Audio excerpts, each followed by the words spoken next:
పద్మశ్రీ మందకృష్ణ మాదిగ గారు 7వ తారీఖు గుంటూరులో పెట్టిన ప్రెస్ కాన్ఫరెన్స్లో మాట్లాడిన మాటలకి ప్రతి ఒక్క దానికి మా దగ్గర ఆన్సర్ ఉంది. ముందుగా మతం మార్చుకున్న దళిత క్రిస్టియన్లకు హిందూ మతం ద్వారా వచ్చిన రిజర్వేషన్లు వర్తించవని సుప్రీంకోర్టు జడ్జిమెంట్ ఇచ్చింది. దానికి వ్యతిరేకంగా వారు ప్రెస్ మీట్ పెట్టడం జరిగింది. సుప్రీంకోర్టు ఉత్తర్వులని పునఃసమీక్షించుకోవాలి, అవసరమైతే రాజ్యాంగాన్ని మార్చాలన్నారు.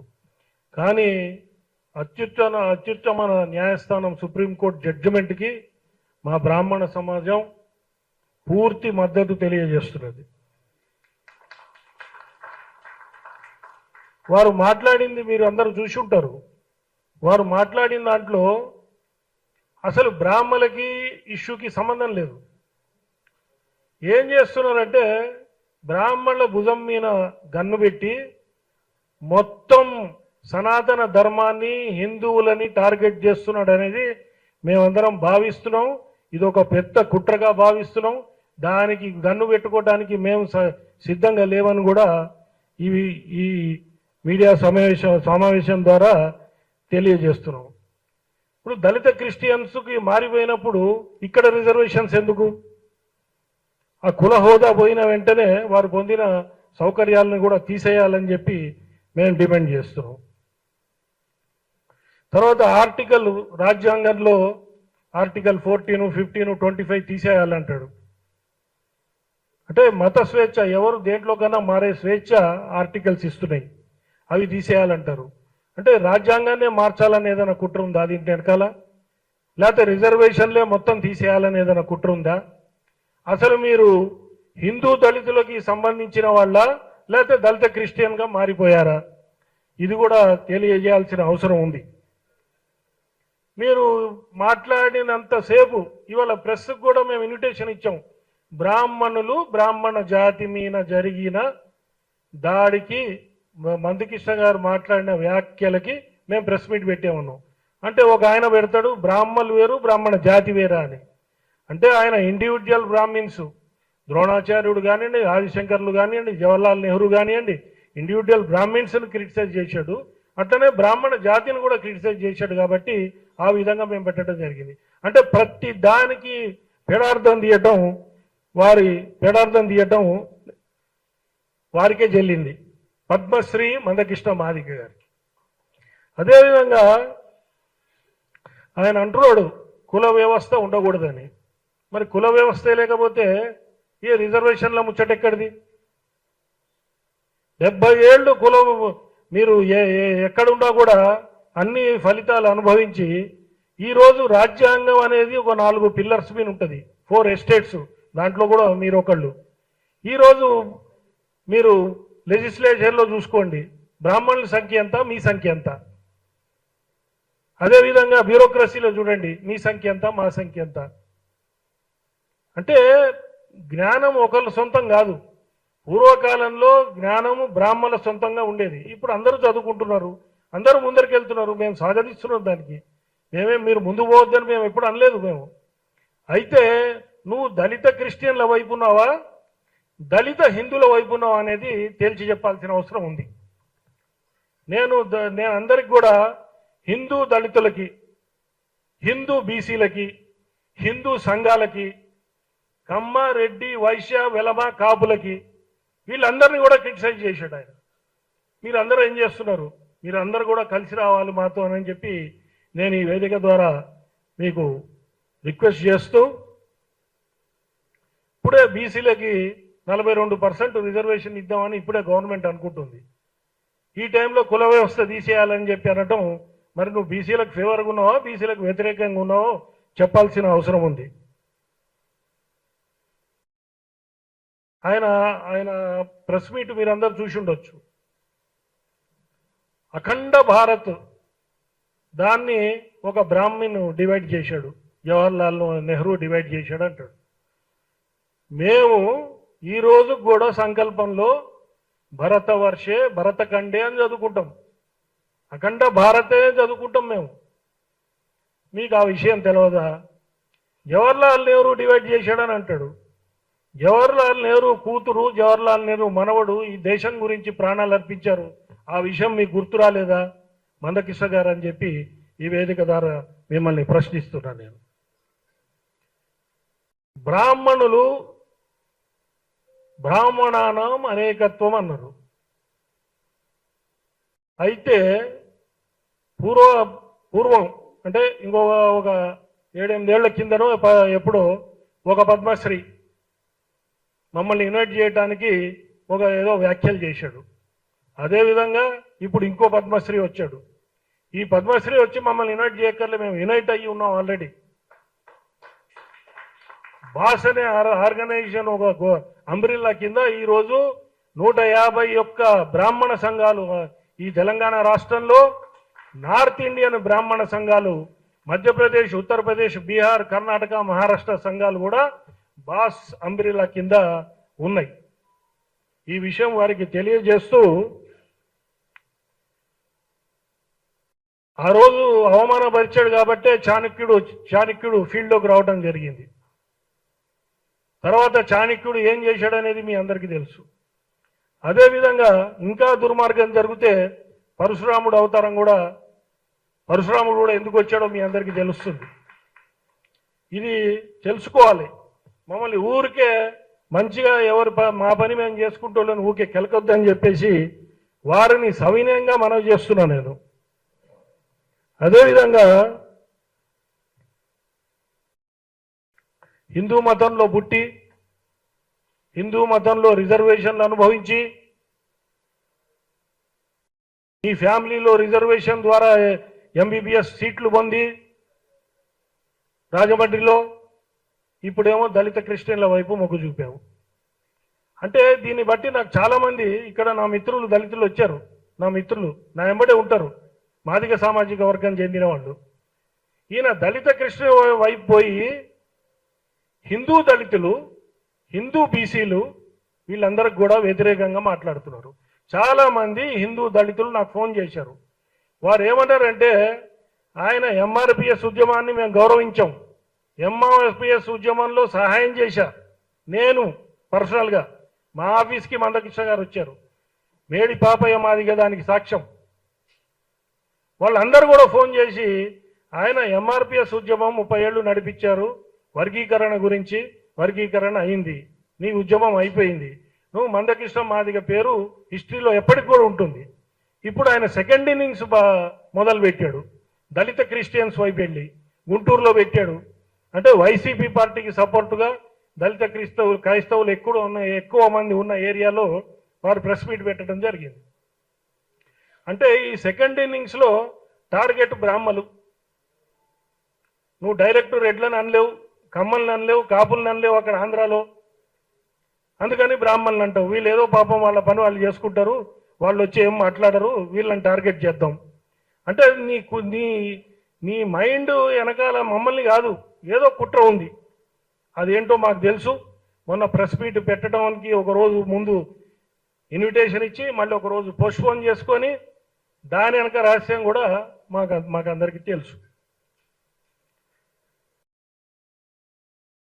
ఇప్పుడు దళిత క్రిస్టియన్స్ నుంచి వకాల్తా పుట్టుకున్నప్పుడు నువ్వు దళిత హిందువా కాదా చెప్పాల్సిన అవసరం ఉంది.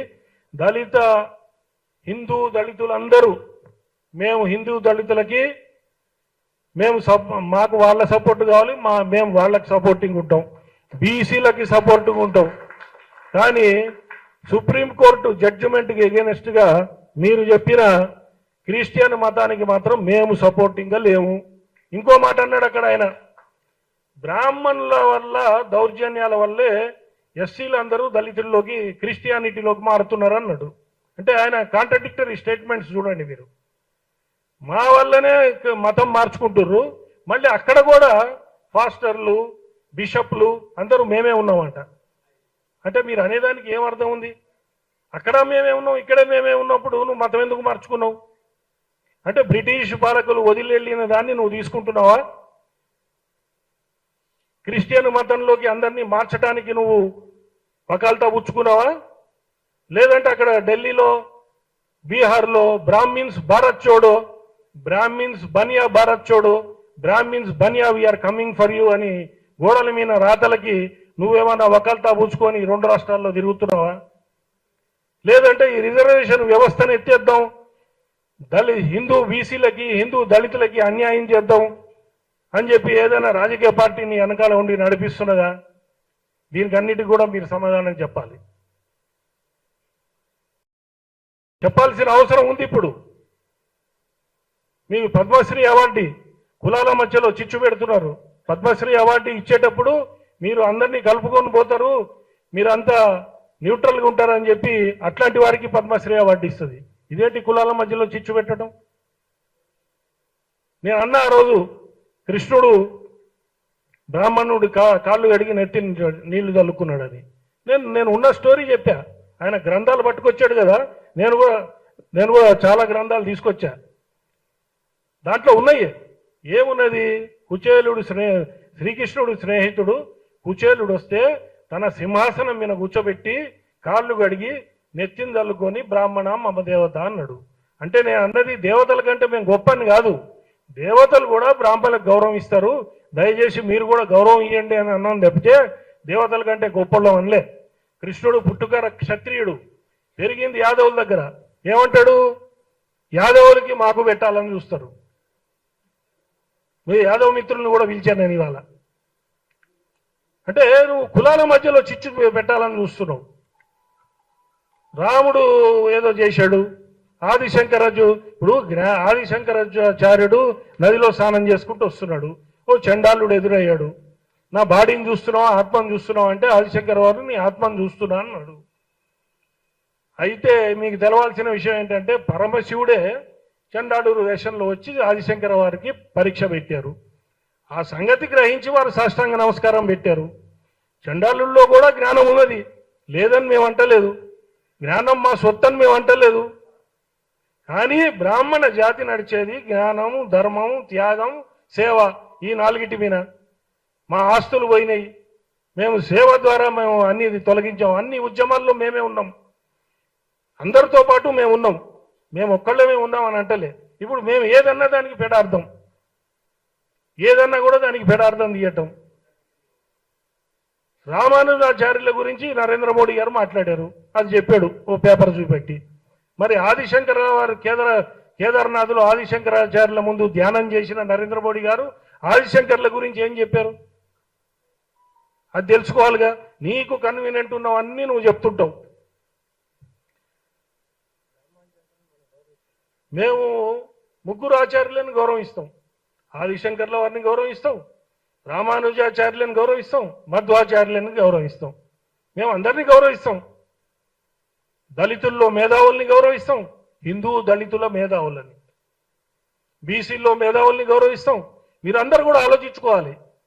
హిందూ దళితులు, హిందూ బీసీలు, మేధావులు, మందకృష్ణ చేసేది దేని గురించి చేస్తున్నాడు అనేది మీరందరూ కూడా దళితుడు ఆలోచించాల్సిన అవసరం ఉంది.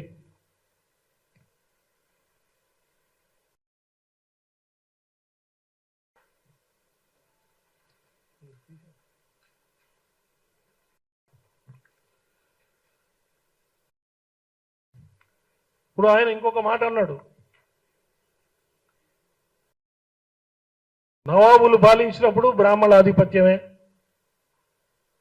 బ్రిటిష్ వాళ్ళు పాలించినప్పుడు బ్రాహ్మణ ఆధిపత్యమే, హిందూ రాజులు పాలించినప్పుడు కూడా బ్రాహ్మణ ఆధిపత్యమే అని అన్నాడు. అంటే ఆధిపత్యం ఎవరికి ఉంటుంది? రాజులకు ఉంటుందా లేకపోతే మంత్రులకు ఉంటుందా? చిన్న సింపుల్ క్వశ్చన్ కదా ఇది. పాలకుల దగ్గర ఉంటుందా ఆధిపత్యం? పాలకుల దగ్గర ఉండే సేవకులకు ఉంటుందా? మేము సేవకులుగా పనిచేసాం. ఎందుకు మమ్మల్ని పెట్టుకున్నారు? మిమ్మల్ని ఎందుకు పెట్టుకోలే? దాన్ని అడిగే అవకాశం లేదా? దాని అవసరం లేదా? నీతి, నిజాయితీ, ధర్మం తప్పం కాబట్టి మమ్మల్ని పెట్టుకున్నారు. మేమే ఆధిపత్యం అంటారేంటి? మొన్న మీరు చూశారు కదా, ఆయన ఇప్పుడు మేము మాట్లాడే పద్ధతి చూడండి, ఆయన మొన్న మాట్లాడే పద్ధతి చూడండి. ఆధిపత్య ధోరణి ఎవరికి ఉంది? ఇట్లా అనగానే ఒకళ్ళు బుక్ అందించుడు, ఇట్లా అనగానే ఒకళ్ళు బుక్ అందించుడు. అది ఆధిపత్య ధోరణి అదే మేము మాట్లాడేదా? ఇది కూడా తెలుసుకోవాలి కదా అందరూ. ఇవన్నీ వద్దిగా ఇప్పుడు పురాణాలు ఉన్నాయి. నేను పురాణాల గురించి చర్చ పెడితే మా దగ్గర మహామేధావులు ఉన్నారు, చర్చకు రండి, వాళ్ళని కూర్చోబెడతా. నువ్వు అడిగిన ప్రతి క్వశ్చన్ని మేము ఆన్సర్ చేయగలుగుతాం. అరే ఇప్పుడు ఏంటి పరిస్థితి? ఇప్పుడు బ్రాహ్మణ పరిస్థితి ఏంటి? ఇప్పుడు దళితుల పరిస్థితి ఏంటి? నువ్వు ఎందుకు దళిత క్రిస్టియన్ల వైపు మొగ్గు చూపేయవు? ఇప్పుడు కదా వ్యవస్థ మాట్లాడేది. మేము ఎవరున్నాం అసెంబ్లీలో? మేము ఒక ఎమ్మెల్యే ఉన్నాడు తెలంగాణలో, ఆంధ్రాలో అది కూడా లేదు. మాకున్న 2, 3, 5% మాకు ఇచ్చిన రిజర్వేషన్, కులాల వారిగా రిజర్వేషన్ ఇచ్చిన మా వాళ్ళు 5, 6 ఉంటారు. 90% బ్రాహ్మణులు నిరుపేదలుగా ఉన్నారు. ఈ వేదిక మీద అర్చకుడు గోపికృష్ణాచార్యులు ఆయన 20 ఏళ్ల నుంచి పూజారిగా ఉన్నాడు. ఆయన జీతం 10,000. దీపావళి వచ్చినా, దసరా వచ్చినా వాళ్ళు గుళ్ళో ఉండాల్సిందే. పెళ్ళాం పిల్లలతో ఎటు బయటికి పోయే పరిస్థితి లేదు. ఇది బ్రాహ్మణుల పరిస్థితి, అర్చకుల పరిస్థితి. 26 కులాల అర్చకత్వంలోకి వచ్చినాయి. ఆ విషయం తెలుసుకోగానే ఆ విషయం మాట్లాడటం మానేశాడు. అరే మేము అన్నిటికీ ఒప్పుకుంటున్నాం. టీటీడీ వేదం నేర్పిస్తున్నది, ఇంకో స్వామీజీ వేదం నేర్పిస్తున్నాడు. వేదం చదువుకోండి, దేవతారాధన నేర్చుకోండి, ఆగమం నేర్చుకోండి, రాండి అర్చకత్వంలోకి. మేము కాదంటలేదు. ఎంత కఠోరమైందంటే 12 ఏళ్ళు వేద విద్య అనుభవించాలి. చిన్నప్పుడు 5, 6 ఏళ్ళప్పుడు పోయి వారి పరిస్థితి చూడండి. 20 ఏళ్ల నుంచి ఆయన జీతం 10,000. ధూపదీప నైవేద్యం స్కీమ్లో మొన్న 200 మందిని తీసుకుంటే 170 మంది వేరే వాళ్ళే వచ్చారు. మేమేం కాదంటలే కదా, మా రైట్ అని మేము అంటలే. కానీ నువ్వు గుచ్చి మీరైటా అంటే మాకు పేటెంట్ కావాలని డిమాండ్ చేస్తున్నాం అని నేను మొన్న అంటం జరిగింది. ఎప్పుడు కూడా మీరు చూడండి ఆయన ఏం చేస్తున్నాడంటే, ఆయన చెప్పిన ఎగ్జాంపుల్స్ అన్నీ పాంచజన్యం, బాలాసాహెబ్ దేవరస్జీ, ఆర్ఎస్ఎస్ సంఘ చాలక్, ఆయన బ్రాహ్మడు. తర్వాత రామానుజాచార్యుడు బ్రాహ్మడు. ఎవరి పేరు తీసుకున్న ఆయన బ్రాహ్మణులే తీసుకొని ఉదాహరణ చెప్తున్నాడు. చెప్తూ ఏమంటున్నాడంటే కన్వీనియన్స్ కోసం ఒక 10-20% బ్రాహ్మణులు మంచోళ్ళు, 80% దుర్మార్గులను. మీరు గూగుల్ని అడగండి, దళితుల కోసం పనిచేసిన బ్రాహ్మణులు ఎంతమంది అంటే ఇంత పెద్ద లిస్ట్ వస్తుంది. మేము సమసమాజ స్థాపన కోసం పనిచేసాం. మేము అందరూ బాగుండాలని కోరుకున్నాం. మేము ఎవరితో కన్ఫ్రంటేషన్ పెట్టుకోలేము. మేము సమసమాజ స్థాపన, ఈ అంటరానితనము, సంఘ సంస్కరణలు, సోషల్ జస్టిసు, ఇట్లాంటి వాటి గురించి ఎవరు పోరాడు బ్రాహ్మణులు అంటే ఎక్కువ లిస్టు మాదే వస్తుంది. ఉన్నారు చాలామంది. మీరేమో బ్రాహ్మణ జాతి అని ఎక్కడుంది ఆధిపత్యం? మాకు నవాబుల దగ్గర మాది ఆధిపత్యం. నవాబుల దగ్గర మేము సేవకులం, నీతి నిజాయితీతో చేశాం కాబట్టి మమ్మల్ని పెట్టుకున్నారు. దేశం ఎట్లుండాలి, రాష్ట్రం సుభిక్షంగా ఎట్లుండాలి, దీని గురించి కదా మేము ఉంది. బ్రిటిష్ వారి దగ్గర బ్రాహ్మణులు ఉన్నారు. బ్రిటిష్ వాళ్ళ పాలకులు మేమా? బ్రాహ్మణ పాలకులు వేరే వాళ్ళు ఉంటే మేము ఆధిపత్యం ఎట్లా చేస్తాం? మేము ఎప్పుడు రాజ్యాధికారం కోరుకోలే. మేము రాజుల దగ్గర పనిచేసాం మంత్రిగా. శ్రీకృష్ణదేవరాయల దగ్గర తిమ్మరసు ఉన్నాడు. ఏంటి ఈ విషం చెమ్మటం ఏంటి బ్రాహ్మణ జాతి మీద? ఇదొకసారి వారు ఆలోచించుకోవాలి. రాముడు మీకు పద్మశ్రీ ఇచ్చిన పార్టీ రాముడు మా పేటెంట్, హిందుత్వం మా పేటెంట్. మరి నువ్వేం చేసావు? రాముడు ఏదో తప్పు చేశాడు, ఎవరినో చంపేశాడని చెప్తావు. అరే ఆ రోజు ఉన్న బైలాసు అంబేద్కర్ గారు వారు రాసిన స్పీచెస్లో ఇది కూడా ఉటంకించడం జరిగింది. ఉన్నది, చెప్తా, సెక్షన్ ఉంది, అది ఆ నెంబర్ కూడా ఉంది మా దగ్గర. అంటే ఆ రోజున్న బైలాస్ ప్రకారంగా ఆ రోజున్న ప్రజలకి హితమైన పని రాముడు చేశాడు. దానికి దేవతలు హర్షించి పూలు చల్లారు. ఆయన దేని గురించి తపస్సు చేస్తున్నాడు? స్వర్గాన్ని జయించాలని తపస్సు చేస్తున్నాడు. స్వర్గాన్ని జయించడం అంటే మరి దేవతలు ఎటుపోవాలి? అందుకని ఆ కార్యక్రమం జరిగింది. అది కాకుండా ఆయన కన్వీనియంట్గా ఆయన దళితుడు కాబట్టి ఇది చేశారు. బ్రాహ్మణులు చెప్పారట. అంటే ఇప్పుడు మొన్న అన్నాడు శ్రీకృష్ణుడు మా బావ అన్నాడు. సరే మీ బావగారే. ద్రోణాచార్యుడు ఏకలవ్యుడుని గురుదక్షిణగా ఈ బుడపనేలు అడిగాడు. దాన్ని కన్వీనియంట్గా చెప్పుకుంటున్నాడు. ద్రోణాచార్యుడు ఎవరి గురించి అడిగాడు? అర్జునుడు గురించి అడిగాడు. అర్జునుడు ఎవరు? మీ బావగారికి బావగారే, అంటే మీ అన్ననే కదా, మీ అన్ననో మీ తమ్ముడో కదా. అరే మీ గురించే మేం చేస్తుంటే మళ్ళీ మమ్మల్ని అంటది ఏంది? ఇట్లా ఇప్పుడు పెడార్థాలు తీసుకుంటూ పోతే ఎన్నన్నా తీయచ్చు పెడార్థాలు. మనం వానరులందరూ ఆదివాసులు అంటారు. బ్రాహ్మణ జాతి ఔన్నత్యం గురించి మీకు 2 మాటలు చెప్తా. ఈ దేశంలో తరతరాలుగా గుళ్ళు రాజులు కట్టిస్తే గుళ్ళు ప్రతిష్ట చేసేది, ప్రతిష్ట ఎవరు చేస్తారు? పీఠాధిపతులు చేస్తారు. కుంభాభిషేకం ఎవరు చేస్తారు? పీఠాధిపతులు చేస్తారు, బ్రాహ్మణులు చేస్తారు. మేము ఎప్పుడైనా ఇప్పుడు కులాల ప్రసక్తి తీసుకొచ్చాడు కాబట్టి చెప్తున్నా, మేము అందరినీ భగవంతుడుగా, శ్రీకృష్ణుని భగవంతుడుగా, మేము భగవద్గీతని మేము నమ్ముతాం. భగవద్గీత మీద చేయి పెట్టి ఏదన్నా అంటే అది దాని మీద నిలబడతాం మేము. అట్లాంటిది మేము శ్రీకృష్ణుడు గుళ్ళు కట్టించాం, వాళ్ళు కట్టించారు, మేము ప్రతిష్ట చేశాం. రాముడు గుళ్ళు మేము ప్రతిష్ట చేశాం, ఆంజనేయ స్వామి గుళ్ళు ప్రతిష్ట చేశాం. కానీ మా బ్రాహ్మణులు అని చెప్పి మేము చాణక్యుడికి గుడి కట్టలే, పరశురాముడికి ఎక్కువ గుళ్ళు కట్టుకోలే. మేము మీ వాళ్ళ గుళ్ళే కట్టినాం కదా, మీ వాళ్ళ గుడిలో ప్రతిష్ట చేసినాం కదా. మళ్ళీ మమ్మల్ని ఎందుకు మీరు, మా జాతిని ఎందుకు మీరు క్రిటిసైజ్ చేస్తున్నారు?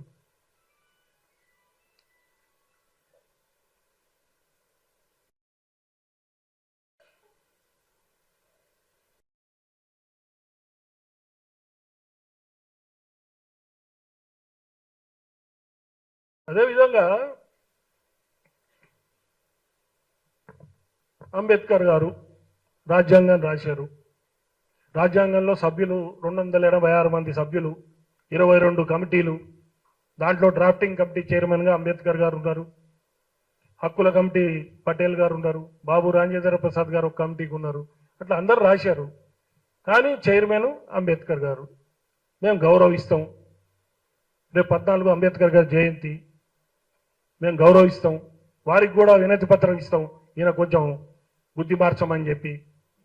ఆ రోజు ఏంటి అంబేద్కర్ గారికి ఆ పేరు ఎక్కడి నుంచి వచ్చింది? వారి గురువు గారు ఇచ్చారు, అంబేద్కర్ అని నా పేరు తీసుకోమని. మీకు అందరికీ తెలిసి విషయాలు. ఆయన రాసిన అంబేద్కర్ స్పీచెస్ అండ్ రైటింగ్స్లో వాల్యూమ్ 1 పేజ్ 61లో రాముడు ఎందుకు అక్కడ ఆ కార్యక్రమం చేశాడు అనేది క్లియర్గా వారే రాశారు. అది చూసుకోవాలి. అది చెప్పరు, అది తెలియదని కాదు, నేను ఆయనకు తెలుసు. కానీ ఆయన కన్వీనియంట్ ఉన్న వరకే ఆయన ఈ కార్యక్రమాలు చేస్తున్నాడు. ఇప్పుడు ఏంటి దీని వెనకాల రహస్యం ఏంటి అనేది కూడా మేము కొంచెం శోధన చేయడం జరిగింది. ఆయనది అయిపోయింది ఎంఆర్పి సిద్ధము. ఇప్పుడు కొత్త దుకాణం దళిత క్రైస్తవులు సెకండ్ ఇన్నింగ్స్లో నేను చెప్తున్నా 100% ఆయన ఫెయిల్ అవుతాడు. ఫస్ట్ ఇన్నింగ్స్ సక్సెస్ అయ్యాడు, సెకండ్ ఇన్నింగ్స్లో ఫెయిల్ అవుతాడు. ఫస్ట్ ఇన్నింగ్స్లో మార్కులు, సెకండ్ ఇన్నింగ్స్లో మార్కులు బీరంబాట అయిపోతాయి. దయచేసి ఇప్పటికైనా మానుకోండి. మీ దళిత హిందువుల గురించి పనిచేయండి. మీకు 61 కులాలు ఉన్న ఎస్సీల్లో నువ్వు ఒక్కడికి మాట్లాడితే అందరు 61 కులాలకి రిప్రజెంటేషనా? 61 కులాల గురించి మాట్లాడవా? నువ్వు చెప్తే అయిపోయినట్టేనా? ఇప్పుడు అక్కడ ఎంఎంఎస్ అని ఒక కొత్త ఆర్గనైజేషన్ వచ్చింది. మోతుపల్లి నరసింహులు గారు తిరుగుతున్నారు, నా మిత్రుడు. ఆయన తిరుగుతూ మాదిగ జాతినంతా ఏకం చేస్తున్నాడు. ఈయన ప్రభ ఎక్కడ తగ్గిపోతుందా అనేప్పుడు ఈయన కొత్త దుకాణం పెట్టుకుంటాడు. మీరు ఆల్రెడీ వారి హిస్టరీ, ఇంకా నువ్వు మళ్ళీ కొత్తగా నువ్వు ఏం చేయక్కర్లే. నీకు హిస్టరీలో నీ పేరు ఉండిపోయింది. ఇప్పుడు కొత్త దుకాణం పెట్టుకొని ఆ పేరు పోగొట్టుకుంటావా లేదో మీరే ఆలోచించాలని చెప్పి వారికి చెప్తున్నా నేను. మీరు స్వాతంత్ర పోరాటం తీసుకున్నా, నక్సలైట్ ఉద్యమం తీసుకున్నా, ఇంకే ఉద్యమం తీసుకున్నా కూడా బ్రాహ్మణులు అందరితో పాటు ప్రముఖ పాత్ర వహించారు. అందరూ బాగుండాలనే బ్రాహ్మణులు కోరుకున్నారు తప్పితే ఎవరి గురించి కూడా వారు ఆలోచించింది లేదు. సనాతన ధర్మ రక్షణ కోసం బ్రాహ్మణులు నిలబడ్డారు. విదేశీ దండయాత్రల నుంచి గుడులని, విగ్రహాలని కాపాడింది బ్రాహ్మణులు. పురాణాలన్నీ తగలబెడితే అవన్నీ కూడా బ్రెయిన్లో పెట్టుకొని మళ్ళీ రాసిన వాళ్ళు బ్రాహ్మణులు. సమసమాజ స్థాపనకు పోరాటం చేసింది బ్రాహ్మణులు. సంఘ ఆర్థిక సంస్కరణలు చేసింది బ్రాహ్మణులు. అస్పృశ్యత నివారణ కోసం పోరాటం చేసింది కూడా బ్రాహ్మణులే.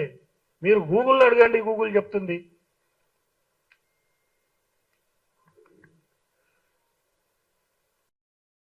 బ్రాహ్మణ పరిస్థితి ఏంటి? బ్రాహ్మణ ఆధిపత్యం అని కృతయుగము, త్రేతాయుగము, నువ్వు లేవు నేను లేను, ఎవరు చూడొచ్చేది అప్పుడు అవన్నీ. ఇప్పుడు ఉన్నాం కదా మనం, ఉన్నప్పుడు ఇప్పుడు మా పరిస్థితి చూడండి. రాజ్యాంగం ప్రకారం మేము ఎక్కడ కూడా మేము రాజ్యాంగాన్ని అతిక్రమించి లీగల్ ఫ్రేమ్వర్క్ నుంచి దాటిపోవట్లేదు మేము. ఇప్పుడు ఏంటి మా పరిస్థితి? 90% బ్రాహ్మణులు, నిరుపేదలు, అర్చకులు దుర్భరమైన జీవితం అనుభవిస్తున్నారు. ఏదో నలుగురు అర్చకులు ఎక్కడో తిరుపతిలో ఇంకెక్కడో ఉన్నోళ్ళు బాగున్నారేమో కానీ తెలంగాణలో ప్రతి గ్రామంలో ఒక గుడి ఉంటుంది. ఆ గుడికి అర్చకుడు ఉంటాడు. ఆయన బతకటం కూడా కష్టం ఉంది. మా వాళ్ళందరూ కూడా ఇక్కడ బతుకు తెరువు లేక పొట్ట చేత్తో పెట్టుకొని విదేశాలకు వెళ్ళిపోయారు. మా పరిస్థితి అది. మేము ఏదో కొద్దిమంది ఉండి మా సంఘాలని కాపాడటం కోసమని Brahman organisations for social service అని పెట్టాం. మా నిరుపేద బ్రాహ్మణుల్ని కాపాడుకుంటాం. నిరుపేదల్ని కాపాడటానికి, అర్చకుల్ని కాపాడటానికి, వైద్యంలో విద్యల్లో కాపాడటానికి అది పెట్టుకున్నాం. కానీ మీకు కౌంటర్ ఇవ్వడానికి, ఈ ప్రెస్ మీట్లు పెట్టడానికి మేము ఈ ఆర్గనైజేషన్ పెట్టుకోలేదు. దయచేసి వారికి హితవు పలుకుతున్న మందకృష్ణ గారికి, మా దాంట్లో నిత్య అనుష్ఠాన పరులు చాగంటి కోటేశ్వరరావు గారు ఓ మాట అన్నాడు, అరుణాచలం వంటి గిరి ప్రదక్షిణ చేయండి అని. అందరూ కులాలకు అతీతంగా, మతాలకు అతీతంగా పోయి ప్రదక్షిణ చేసి వచ్చారు. బ్రాహ్మణులే బొమ్మని చెప్పలేమేము. అందరిలో కూడా భక్తి భావం రావాలి, అందరూ హిందువులందరూ యూనిట్ కావాలనే ఒక ఉద్దేశం తప్పితే ఇప్పుడు ఆ హిందువుల మధ్యలో చిచ్చు పెట్టే కార్యక్రమం మీరు చేయకండి. ఈ అనుష్ఠాన పరులు, శక్తివంతులు, పీఠాధిపతులు నోట్లలో మీ పేరు నానటం కూడా మీకు మంచిది కాదు. మీరు ఇవన్నీ మార్చుకోండి. ఈ మాటలు వెనక్కి తీసుకోండి. మేము మీతో కన్ఫ్రంటేషన్ చేయడానికి మాకు టైం లేదు. దయచేసి మమ్మల్ని వదిలిపెట్టండి, మా జాతిని వదిలిపెట్టండి. ఇప్పుడున్న పరిస్థితిని దళిత మేధావులు ఆలోచించి, బీసీ మేధావులు ఆలోచించి వారికి చెప్పండి బ్రాహ్మణుల పరిస్థితి ఎక్కడ ఉందనేది. మాకు రిజర్వేషన్ కావాలని కొట్లాడే పరిస్థితిలో మేముంటే మీరు బ్రాహ్మణ జాతి ఆధిపత్యం అని 50 లక్షల ఏళ్ల కింద ముచ్చట్లు ఎవరికి కావాలి? ఇప్పుడు ఇవన్నీ మానుకొని దయచేసి ఈ వ్యాఖ్యలు వెనక్కి తీసుకొని మీరు మందకృష్ణ గారు మీరు చేసుకునే ఉద్యమం మీరు చేసుకోండి, మేమేం రాము. కానీ ప్రతిసారి ఓన్లీ బ్రాహ్మణులు అంటే మాత్రం హిందువులు అనుకునే పార్టీలు, తర్వాత రెడ్లు, కమ్మలు, కాపులు, వైశ్యులు, వేలమలు అందరిని అంటున్నారు. వాళ్ళందరినీ కూడా తీసుకొని మేము ఈ కార్యక్రమం నిరసన దీక్ష రాజ్యాంగబద్ధంగానే చేస్తామని చెప్పి ఈ పత్రికా ముఖంగా మీ అందరికీ తెలియజేస్తూ అందరికీ నమస్కారం. జై హింద్.